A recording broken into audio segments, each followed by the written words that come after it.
नहीं नहीं यार, ट्रेडिशनल मार्केटिंग मत करो, कुछ नहीं होता उससे। डिजिटल करो, डिजिटल।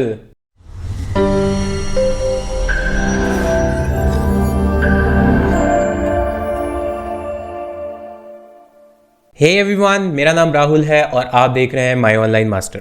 गाइज, आज की जो वीडियो है वो काफ़ी इंटरेस्टिंग है बिकॉज इसमें हम समझने वाले हैं traditional marketing versus digital marketing कि दोनों में फ़र्क क्या है।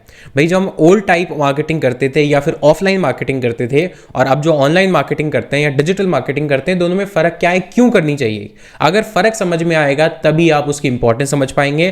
पर एक डिस्क्लेमर मैं यहाँ दे देता हूँ, मैं कहीं भी ये नहीं बोल रहा हूँ कि ट्रेडिशनल मार्केटिंग बेकार है या नहीं करो या मत करो, नहीं, मैं ऐसा नहीं बोल रहा हूँ। दोनों की अपनी अपनी इंपॉर्टेंस है, दोनों का अपना अपना एक स्पेसिफिक रोल है। तो जहाँ पर ट्रेडिशनल मार्केटिंग काम करती है वहाँ पर वही इंपॉर्टेंस उसकी है, और जहाँ पर डिजिटल मार्केटिंग काम कर सकती है वहाँ पर उसकी अलग इंपॉर्टेंस है।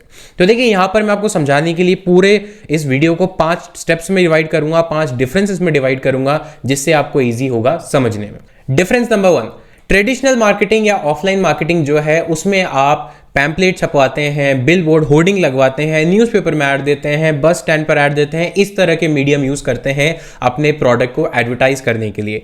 वेयर एज डिजिटल मार्केटिंग में या ऑनलाइन मार्केटिंग में आप जो मीडियम यूज़ करते हैं वो है मोबाइल फ़ोन, इंटरनेट पे भी अलग अलग प्लेटफॉर्म जैसे Google, Facebook, Yahoo, Instagram, Bing, YouTube. तो ये सारे डिजिटल या फिर इंटरनेट के जो प्लेटफॉर्म्स हैं उनको आप यूज़ करते हैं अपनी ऑडियंस तक अपने प्रोडक्ट की मार्केटिंग करने के लिए। तो सबसे बड़ा डिफरेंस तो यहीं आ जाता है कि दोनों के मार्केटिंग करने के तरीके में, मीडियम्स में काफ़ी बड़ा डिफरेंस है।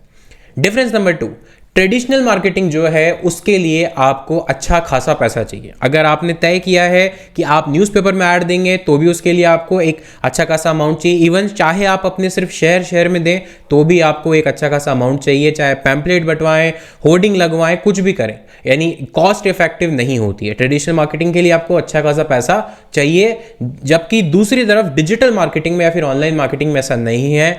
आप बिल्कुल कम पैसे से, देखिए, फ्री नहीं है, डिजिटल मार्केटिंग फ्री नहीं है, लेकिन as compare to traditional marketing आपको उतना पैसा नहीं चाहिए शुरू करने के लिए। आप कम पैसे से शुरू कर सकते हैं, फिर धीरे धीरे जैसे जैसे आपके पास रिटर्न आता जाए आप जो अपना इन्वेस्टमेंट है उसको बढ़ा सकते हैं। बट शुरुआत में शुरू करने के लिए आपको बहुत ज़्यादा पैसा नहीं चाहिए डिजिटल मार्केटिंग के अंदर। डिफरेंस नंबर 3, ट्रेडिशनल मार्केटिंग जो है उसके अंदर रिजल्ट को मेजर करना डिफिकल्ट है। अगर आपने एक न्यूज़पेपर में 5 लाख रुपए खर्च करके फ्रंट पेज पर ऐड दिया तो आप नहीं बता सकते कि किसने उस ऐड को देखा है, कितने लोगों ने उस ऐड को पढ़ा है, किस एज ग्रुप के लोगों ने उस ऐड को देखा है, कितनी बार देखा है। ये सब एनालिटिक्स नहीं होते, हालांकि वो उस पर्पस से बना भी नहीं होता, बट एक डिफरेंस समझाने के लिए आप ये चीज़ ट्रेडिशनल मार्केटिंग में नहीं कर सकते, जबकि डिजिटल मार्केटिंग में या ऑनलाइन मार्केटिंग में आपको हर चीज़ पता चलती है। कितने लोगों ने ऐड देखा, कहां पर ऐड दिखाई दिया, कितनी लोगों ने उस पर क्लिक किया, कौन कौन से एज ग्रुप के लोगों ने क्लिक किया, क्या वो मेल थे, फीमेल थे, बच्चे थे, बुजुर्ग थे, जवान थे, कौन से वो लोग थे। यानी आपकी ऑडियंस के बारे में सारा एनालिटिक्स का डेटा आपको मिलता है डिजिटल में। क्यों? क्योंकि यहां पर हर चीज का हिसाब होता है। तो ये सबसे बड़ा एक फर्क है in terms of analytics. Fourth difference जो है वो ये है कि ट्रेडिशनल मार्केटिंग जो है वो एक जनरलाइज्ड होती है। यानी अगर आपने न्यूज़पेपर में ऐड दिया या फिर एक होर्डिंग लगाया तो आप ये कंट्रोल नहीं कर सकते कि सिर्फ इस पर्टिकुलर ऑडियंस को ही दिखाई दे, वो सबको दिखाई देगी, चाहे वो आपकी टारगेट ऑडियंस है या फिर नहीं है। तो इसको बोलते हैं जनरलाइज्ड मार्केटिंग, कि सबको दिखाई देगा। लेकिन डिजिटल में आप ऐसा नहीं है। डिजिटल में आप टारगेट कर सकते हैं स्पेसिफिक ऑडियंस को। फॉर एग्जाम्पल, अगर आपको मुझे या मेरे एज के लोगों को टारगेट करना है अपने एड्स के लिए तो आप कर सकते हैं। क्यों? क्योंकि आपको फेसबुक, गूगल, यूट्यूब, ये सारे जो प्लेटफॉर्म्स हैं वो ये ऑप्शन देते हैं कि आपकी ऑडियंस को स्पेसिफिकली आप टारगेट कर सकते हैं, उनके एज वाइज, इंटरेस्ट वाइज, कहाँ वो रहते हैं। आपको सिर्फ मान लीजिए जयपुर के एक स्पेसिफिक एरिया को टारगेट करना है, पूरे जयपुर को नहीं करना, कर सकते हैं। सिर्फ 24 to 30 जो एज ग्रुप है उसको टारगेट करना है, कर सकते हैं। जो सिर्फ इंटरेस्टेड हैं या ऐसी एक्टिविटीज करते हैं जो आईफोन में इंटरेस्टेड है, सिर्फ उनको टारगेट करना है, कर सकते हैं।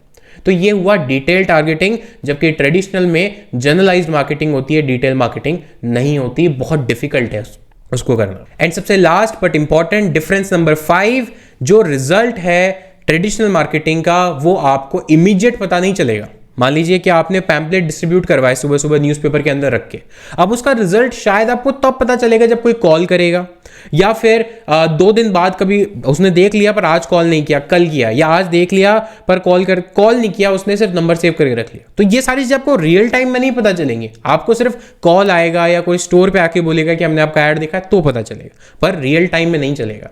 पर डिजिटल मार्केटिंग में आपको रियल टाइम में पता चलता है। मान लीजिए आपने आज एडवर्टीजमेंट शुरू किया या आज गूगल पे ऐड शुरू किया, अब आप ऐड शुरू करने के मान लीजिए 3 घंटे बाद, 4 घंटे बाद आपने कैंपेन जब अप्रूव हो जाता है आपका, उसके बाद आप देखना चाहते हैं कि कितने लोगों ने मेरा ऐड देख लिया है अभी तक, सुबह से कितने लोगों ने मेरा ऐड देख लिया है, आप वो चीज देख सकते हैं। और वो रियल टाइम में अपडेट होगा कि 10 मिनट बाद कितने लोगों ने देखा, 15 मिनट में कितने लोगों ने देखा। तो जो रियल टाइम डेटा है, अगर किसी ने आपसे इंक्वायरी की है, किसी ने आपके पेज को के जो फॉर्म है आपका गूगल फॉर्म या फिर कॉन्टैक्ट फॉर्म उसको फिल किया है, तो आपके पास रियल टाइम में उसका डेटा आएगा। यानी हर घंटे हर मिनट आप अपने रिजल्ट्स को मॉनिटर कर सकते हो रियल टाइम में। तो ये सबसे बड़ा डिफरेंस है। तो गाइज ये थे ऐसे 5 डिफरेंसेस, मेजर डिफरेंसेस जो कि ट्रेडिशनल वर्सेस डिजिटल मार्केटिंग में हमें समझने में हेल्प करते हैं कि क्यों डिजिटल मार्केटिंग की हम लोग बात कर रहे हैं या फिर डिजिटल मार्केटिंग क्यों इतना बूम पर है। ट्रेडिशनल का अपना रोल है, डिजिटल का अपना रोल है, बट यहाँ पर जब हमने समझा वो सिर्फ ये समझा कि एडवांटेजेस क्या है डिजिटल मार्केटिंग में। अगर आपको वीडियो हेल्पफुल लगी है, कुछ नया सीखने को मिला है, तो वीडियो को लाइक कर दो, चैनल पर पहली बार आए हो सब्सक्राइब कर दो, बेल आइकन को दबा दो, सो दैट इस सीरीज की जितनी भी हमारी आने वाली वीडियोस हैं उनका नोटिफिकेशन आप मिस ना करो। मिलता हूं आपसे एक और नेक्स्ट वीडियो में, तब तक के लिए thank you, take care, bye bye.